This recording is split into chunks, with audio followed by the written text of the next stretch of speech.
The hotel lobby was silent. All eyes were on the front desk. The manager leaned in, his smirk filled with arrogance. "I'm sorry, but our VIP suites aren't available for people like you." The father's jaw tightened. His voice was calm but sharp. "We have a reservation, paid in full." The manager scoffed. "Then there must have been a mistake. Maybe you'd feel more comfortable in a motel across town." A murmur spread through the guests. The mother clutched her son's hand, her face stiff with anger. The father stepped forward, eyes locked on the manager. "You really don't know who you just turned away, do you?" The room tensed. The manager's smirk faded. "Let's see what will happen together." The Grand Royce Hotel was the kind of place where wealth wasn't just displayed, it was enforced. Crystal chandeliers sparkled overhead, casting golden reflections on the polished marble floors. Every inch of the lobby screamed exclusivity, from the hand-stitched Italian leather chairs to the quiet, efficient service of employees who had been trained to cater only to a certain type of clientele. For the guests who walked through these doors, luxury was expected, not earned. And for people like Marcus Carter, it was a place where unspoken rules decided who belonged and who didn't.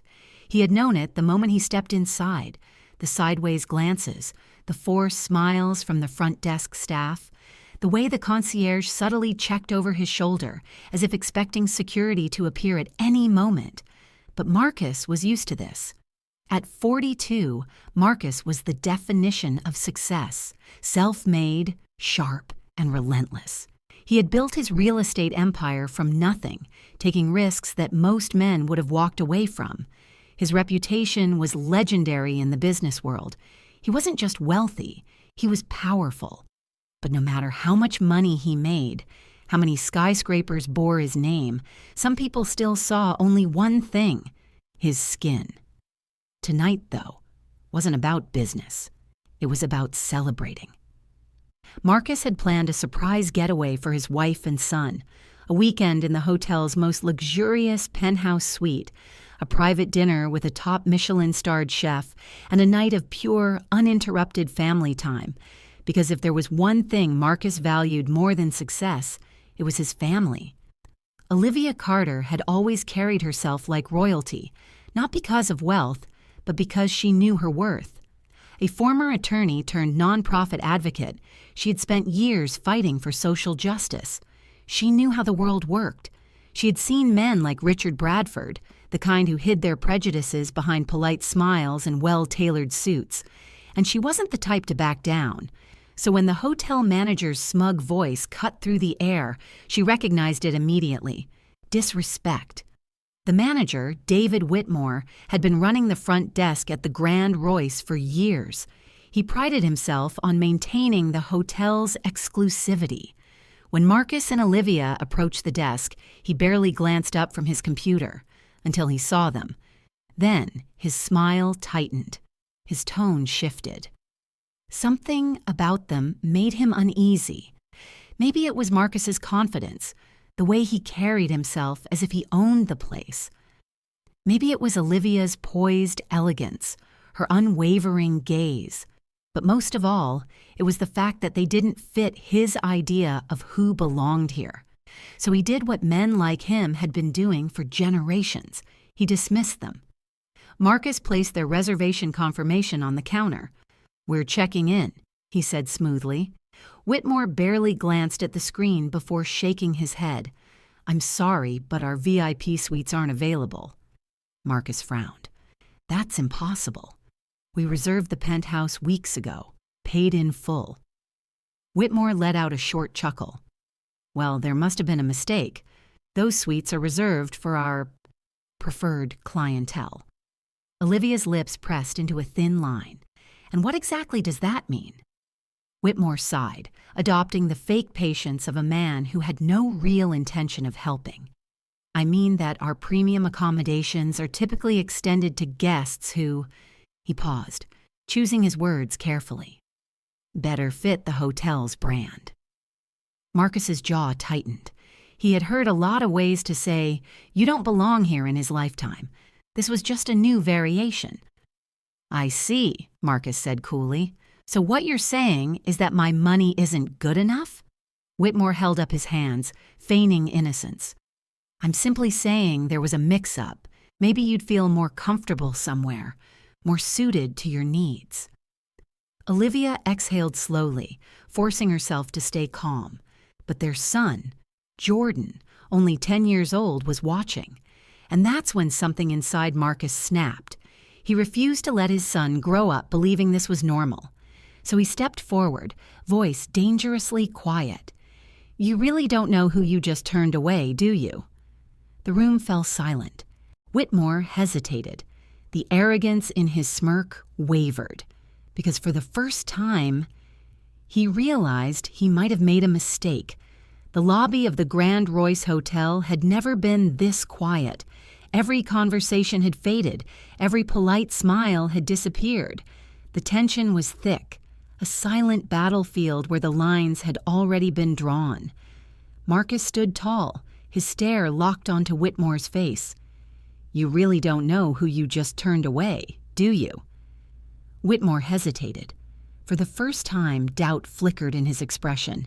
He glanced at Marcus's tailored suit, the unshakable confidence in his stance. Something about this man was different, but instead of backing down, he doubled down.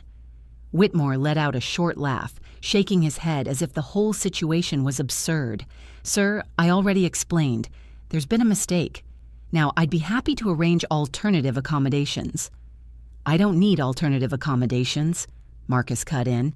His voice was calm, but beneath the surface, there was fire.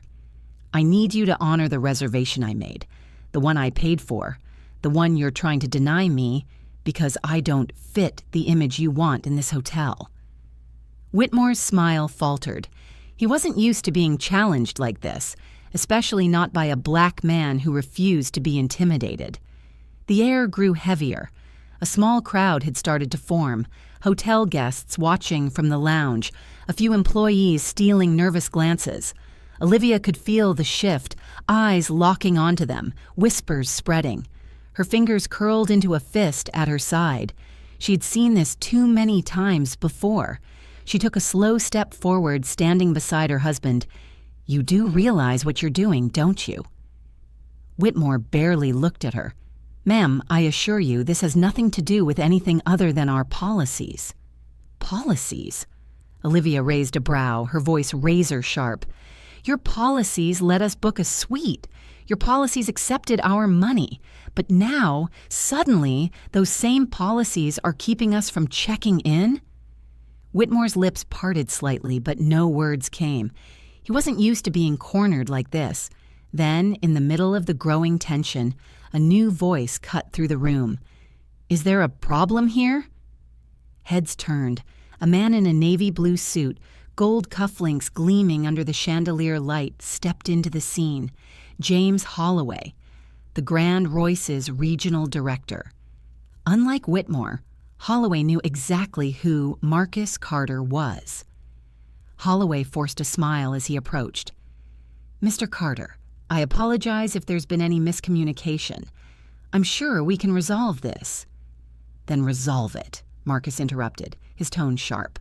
I don't want an apology. I want my suite. Holloway's smile twitched. This wasn't going according to plan. He cast a quick glance at Whitmore, who stood stiffly, his jaw clenched. Holloway exhaled through his nose, choosing his words carefully. We, certainly appreciate your patronage, but... There's always a but, isn't there? Olivia snapped. Her patience was gone. Whitmore shifted on his feet, a thin layer of sweat forming at his temple. This was getting out of hand. Holloway sighed. The truth is, Mr. Carter, we try to maintain a certain experience for our guests. It's not about the money. It's about ensuring that everyone feels comfortable. A sharp silence fell over the room. Marcus's expression didn't change, but his fists clenched at his sides. You mean white guests feel comfortable? Olivia said flatly. A ripple of unease spread through the onlookers. Some guests looked away. Others stayed frozen, waiting to see what would happen next. Holloway's jaw tightened. "I didn't say that." "You didn't have to," Marcus said coldly. The weight of centuries of unspoken discrimination pressed into the air, and then the final insult. Whitmore, who had remained silent for too long, let out a dry chuckle. "Look, this is getting ridiculous. If it's such a big deal, why don't you just go somewhere else? Surely there are other places more suitable for your family." A sharp gasp escaped from someone in the crowd. Olivia froze. Marcus's fingers twitched. Their son, Jordan, was still standing there, wide-eyed, taking it all in, learning. Marcus took a slow breath. "You think I should leave?" Whitmore nodded smugly. "Yes, I do." Marcus let the words sink in. Then, without breaking eye contact, he pulled out his phone. Holloway stiffened. "What are you doing?" Marcus tapped the screen a few times, then held the phone up for Holloway to see. Holloway's face went pale. On the screen was a live broadcast, hundreds of thousands of people watching, comments flooding in. Marcus had gone live on social media, and now the whole world was watching. Whitmore's smirk vanished. His confidence collapsed.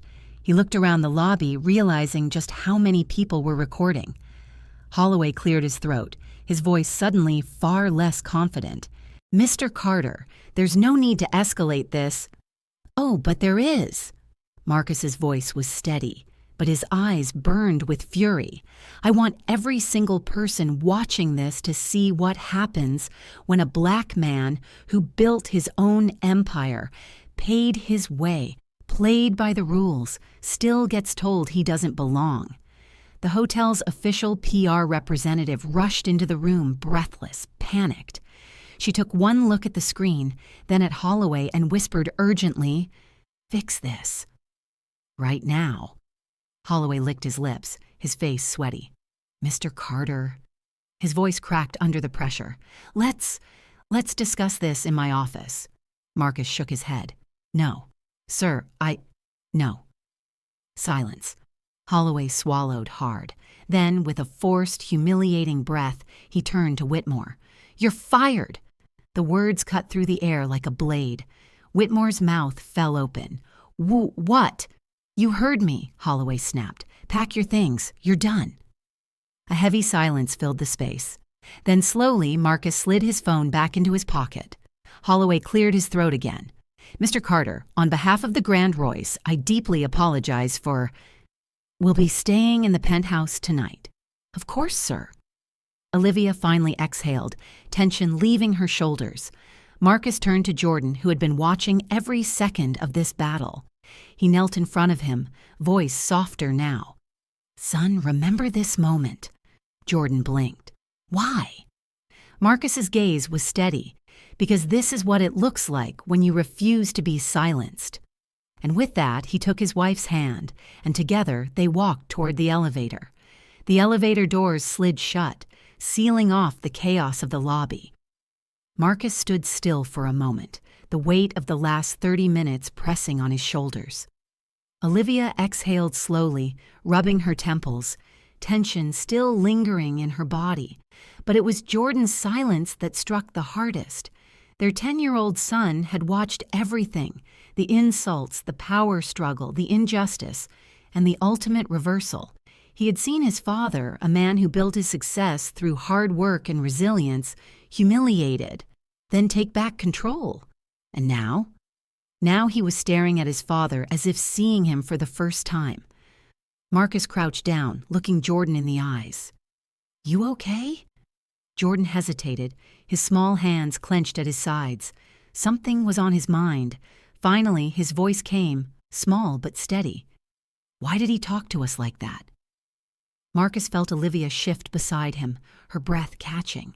For all his wealth, all his success, all his influence, this was the moment he had never been able to escape.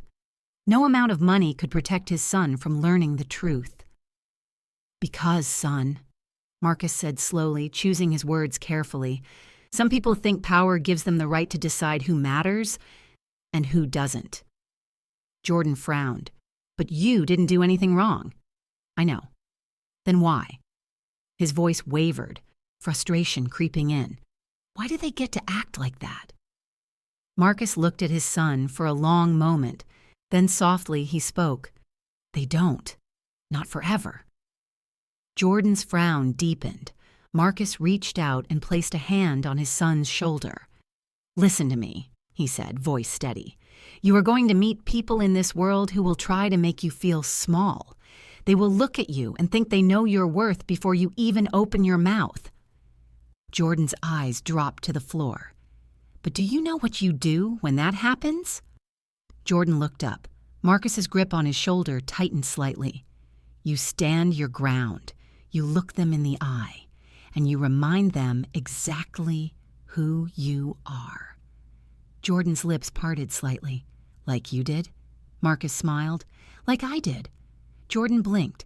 Something inside him shifted, a quiet understanding. Then, slowly, he nodded. The elevator dinged and the doors slid open to reveal the Grand Royce's penthouse suite, the best room in the hotel, the room they were never meant to have. And yet, here they were. The next morning, the world had changed. Marcus's live broadcast had gone viral. Millions had watched it. Celebrities, politicians, news anchors, everyone had something to say. Boycott the Grand Royce was trending. News articles flooded social media. The hotel's reputation was collapsing. And Whitmore, he had vanished. Marcus sat in the penthouse living room, staring out over the city skyline. His phone buzzed with calls. Reporters, business leaders, even the CEO of the hotel chain himself. Damage control, Olivia muttered from the couch, scrolling through her phone. They want to make it go away. Marcus smirked. They can't. He picked up his phone and dialed a number. After 2 rings, Holloway answered, his voice tense. Mr. Carter. Marcus leaned back, his voice calm, unshaken, in control. I hear you're looking for a way to fix this. Holloway cleared his throat. We deeply regret. I don't want an apology, Marcus interrupted. I want change. Silence. Then, what do you want? Marcus glanced over at Olivia, who nodded. The Grand Royce is going to issue a public statement, Marcus said, acknowledging the incident, acknowledging the problem, and committing to change. Holloway hesitated. And if we do, Marcus smiled, then maybe, just maybe, your hotel survives this. Another silence. Then a resigned sigh. Send over what you want written. Marcus ended the call and set his phone down. Jordan walked in, rubbing his eyes sleepily. Did we win? Marcus chuckled. We're just getting started. Power isn't about wealth. It's about knowing your worth. Marcus didn't just fight for himself. He fought for his son, for every person who has ever been told they don't belong. Because change doesn't happen when we stay silent. It happens when we stand up and say, enough. Did this story resonate with you? Tell us your thoughts in the comments. Have you ever faced a moment like this? How did you handle it? What would you have done in Marcus's place? Like this video if you believe in standing up for what's right. Subscribe and turn on notifications for more powerful stories that challenge injustice and inspire change. Because sometimes the loudest voice is the one that refuses to be silenced.